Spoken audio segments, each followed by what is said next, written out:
最近聽到好多朋友咁樣講，明明份工都叫穩陣啦，冇穿冇爛，點解硬係覺得人生好似一潭死水咁樣，悶到想大叫救命啊！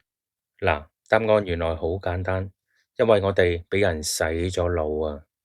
芝加哥大學心理學權威 Shigehito Ohishi 喺佢嘅2025年神級新書嗰度踢爆咗，原來盲目追求幸福，正正就係令你覺得日子過得淡茂茂嘅元兇。你係咪想打破呢個中年悶局呢？作者話你知，除咗快樂同意義，人生原來仲有第三條路嘅，係一條專門幫我哋喺2026年揾翻做人個人感覺嘅出路。想知係咩？即刻話你知。終於踏入2026年啦，大家覺唔覺個氣氛硬係怪怪地咁嘅呢？打開新聞又話恒指升翻少少，又話 GDP 有增長，但你轉頭落樓下茶餐廳睇下，哇，靜個鬼啊！以前我哋成日話，打份政府工啦，鐵飯碗嚟噶。但你睇下依家，連公務員都要講緊縮、講凍薪，甚至要 cut 人手，個鐵飯碗分分鐘變成瓦飯碗啊！你話驚唔驚先？再望下身邊，以前周末約朋友去銅鑼灣、旺角逼下逼下咁，依家呢，10個朋友有5個移民走咗啦，剩低嗰4個呢，放假一支箭衝咗去深圳，留返喺香港呢個所謂國際大都會嘅，好似得返工、放工，同埋望住嗰幾間執得就執嘅老鋪咁樣咯。你望住條冷清清嘅街，再望下自己個 MPF，唉，心入邊嗰句，到底我咁辛苦死做爛做，為乜先得㗎？呢種聲音係咪比以前任何一刻都更大聲，更加刺耳呢？以前細個阿 Sir 教落，努力讀書搵份好工，買層樓咁就叫成功㗎啦。但人到中年，你發現層樓係供緊，甚至變咗負資產添啊！份工呢，仲保得住嘅，但係然後呢，有人可能會話：你有份工仲想點啊？知足啦！喂，大佬啊，知足同麻木係兩回事嚟嘅喎。如果你每朝起身覺得自己好似個 NPC 咁，生活劇本係寫好晒嘅，冇驚喜，冇期待，淨係得個捱字，我想同你講，你唔係貪心，你只係覺得日子過得淡茂茂，冇晒味道咋。想打破呢個中年悶局，普通阿茂阿壽講嘅你未必信，但今日呢位大師嘅理論，你就一定要聽下啦。今日要同大家拆解嘅呢本2025年重磅新書，叫《Life in Three Dimensions》，作者係頂尖心理學家 Shigehito Ohishi，係美國芝加哥大學嘅心理學權威，係學術界真正嘅神台級人物。佢嘅論文被引用超過10萬次，即係全世界嘅心理學家都睇緊佢嘅嘢。最勁嘅係佢師傅係大名鼎鼎，專門研究快樂嘅 Doctor Happiness。但係作者偏偏發現師傅漏咗最重要嗰樣嘢，佢一語道破咗俾全世界知，原來最精彩嘅人生唔係靠穩陣換翻嚟，而係快樂同意義之外，仲有第三條路嘅，係一條唔使你拋低層樓去流浪，亦唔使你做偉人，但依然可以令你覺得呢一世冇白行一趟嘅路。特別係對於我哋呢啲登咗5，面對緊2026年咁抑壓環境嘅朋友嚟講，呢本書簡直係幫我哋開咗個天窗，唉，終於可以唞翻啖氣。想知點樣喺枯燥嘅日子入邊揾翻做人嘅樂趣？記住一定要睇到最後。如果你對生活有同樣嘅迷茫，覺得2026年好似唔知點樣行落去，記得幫手 like 同訂閱，支持下呢個廣東話嘅頻道，我哋一齊揾翻條出路。嗱，首先問大家一個好簡單但又好鬼死難答嘅問題，你覺得乜嘢先叫好命？乜嘢先係美好人生啊？傳統心理學甚至係我哋由細聽到大嘅阿媽教落，通常係指2條路。第一條路叫幸福，講白啲，即係追求開心、舒服、無驚無險咯。以前我哋覺得最好就係退休生活無憂，日日去酒樓嘆茶，得閒仲可以飛返轉日本，甚至每個月有樓收租，生活好穩定嘅。呢種人生可以用一個字嚟到形容，就係爽。但係講真啦，今時今日喺香港要有呢種爽，談何容易啊！好多人就算有一兩層樓喺手，都驚個市會跌，有積蓄又驚通脹食晒，所以話呢種純粹嘅安定，對於好多人嚟講，已經變成咗一種奢侈品嚟噶啦。第二條路叫意義，即係你要對社會有貢獻，對家庭有膊頭。譬如你好辛苦供書教學，送啲仔女去外國讀書，又或者你照顧年老嘅父母，甚至去做義工幫人。雖然過程好辛苦，做到隻狗咁樣，但你覺得值，覺得自己做緊啱嘅事。嗱，好多時我哋行到50歲呢個關口，就係棘住喺呢兩樣嘢中間，唔上唔落。你可能生活尚算過得去，叫做有啲幸福，又或者你盡咗半世人嘅責任，覺得自己生活好有意義。但係點解夜闌人靜嗰陣，仲係覺得悶嘅？點解仲係覺得個心揦住揦住，好似冇咗啲嘢咁嘅？作者佢話，因為我哋一直忽略咗人生原來仲有第三條路啊！呢條路唔係追求舒服，亦唔係追求做偉人，而係追求心理豐富性。哇，講咁多，到底咩叫心理豐富性先？個名聽落好似好學術咁喎，係咪啊？嗱，作者嘅定義係一個充滿多樣性、新奇感同埋視覺轉換嘅人生啊！哇，聽到好似好難明咁樣喎。咁啦，我用香港人最容易明白嘅飲食比喻，你就明㗎啦。如果幸福係一嚿甜到漏嘅牛奶朱古力，食落好舒服、好滑，但食多兩啖你會滯，甚至覺得好悶啊！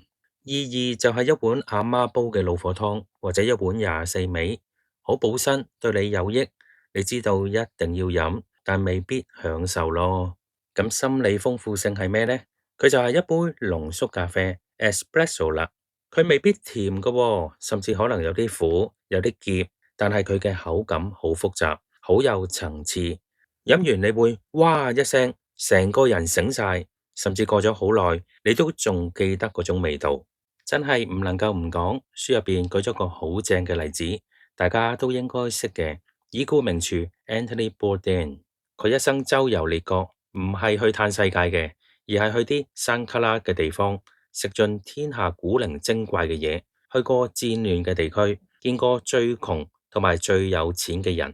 如果你問佢係咪好幸福啊？咁又未必喎，佢內心可能有好多掙扎，生活覺得一啲都唔安定啊。咁佢唔係幸福，咁佢係咪好有意義先？可能係，但佢唔係嗰種傳統嘅道德規範。但你無可否認，佢嘅人生係極度豐富噶。佢嘅故事精彩過好多，淨係識打份工，儲個錢，等退休嘅人好多咯。呢個就係重點啦。呢本書話俾我哋知，精彩本身就已經係一種成功嚟噶啦。就算當中有痛苦，試過生意失敗，試過俾人炒魷魚，只要嗰件事改變咗你睇世界嘅角度，令你嘅人生劇本多咗幾頁特別嘅情節，嗰啲經歷就係你嘅財富啦。特別係依家香港環境咁變幻莫測，可能你原本計劃好嘅退休生活被打亂咗。但如果用心理豐富性嘅角度睇咧，呢啲變動其實都係令你人生變得更加立體嘅一部分嚟㗎。心理學家做過研究，話追求心理豐富性嘅人同追求幸福嘅人個腦嘅構造係兩回事嚟㗎。追求幸福嘅人最怕係咩啊？大家估唔估到啊？係怕煩啊！佢哋最中意係咩啊？維持現狀啊！因為變幻原是永恆啊嘛，一喐就有風險噶啦，有風險就唔舒服咯。好似好多人咁，明明份工做得唔開心，受氣受夠啦，但諗到，唉，都幾十歲人啦，費事搏啦，多一事不如少一事，結果就係咁樣忍落去，不斷消磨自己嘅意志。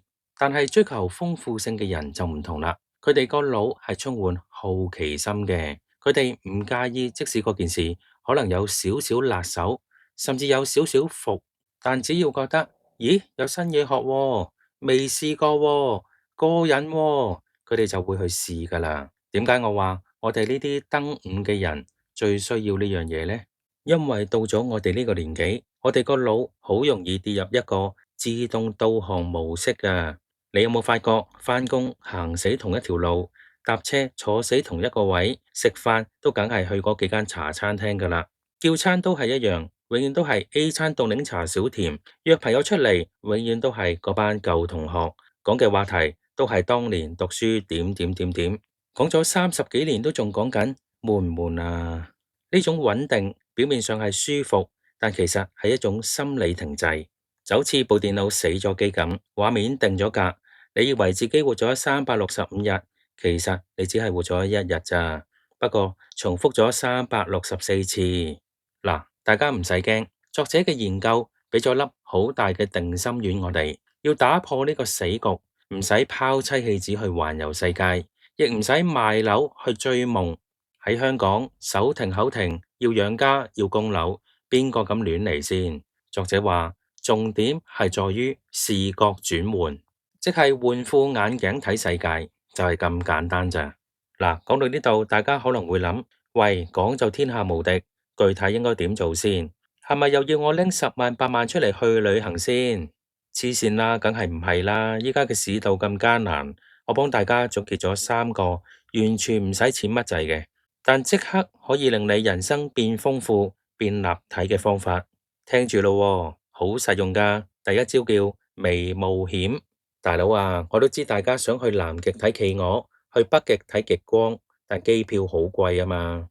唔緊要，正所謂山不轉路轉，試下聽日放假或者收工，特登搭一架你平時死都唔會搭嘅巴士，去一個你10年都從來冇踏足過嘅舊區。譬如你係港島人嚟嘅，試下搭車去深水埗行下，去鴨寮街摷下啲電子垃圾，唔係電子寶藏，再整碗公和豆腐花食下。又或者去圖書館借本你平時打死都唔會睇嘅書。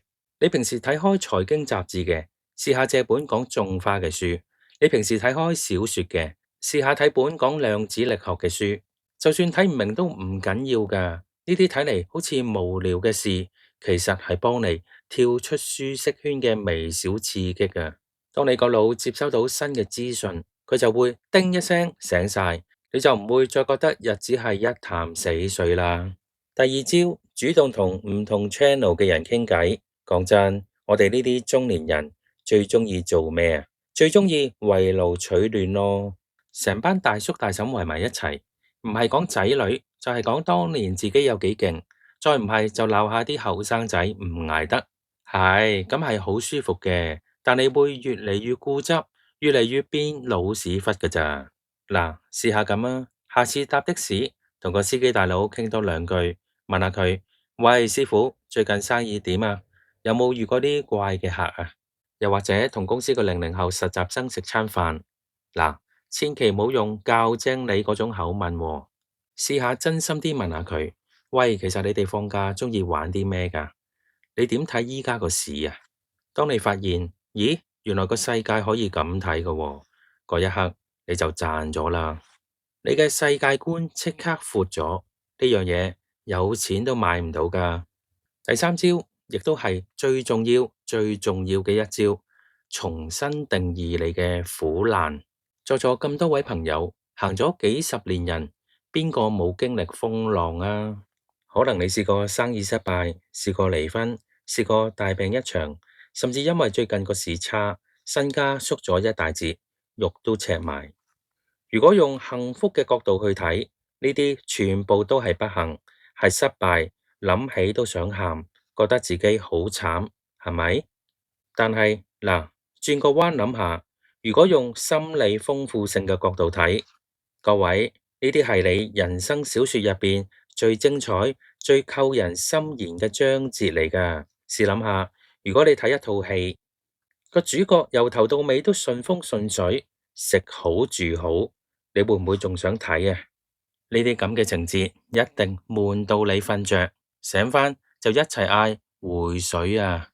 正正係因為你有過呢啲經歷，先至令你變成今日咁有深度、咁有故事嘅你啊！擁抱你嘅過去，唔好再覺得自己係受害者，要覺得自己係一個有經歷嘅生還者。各位朋友，最後想同大家講句心底話：人生唔係淨係得開心同有用呢兩個選項㗎咋。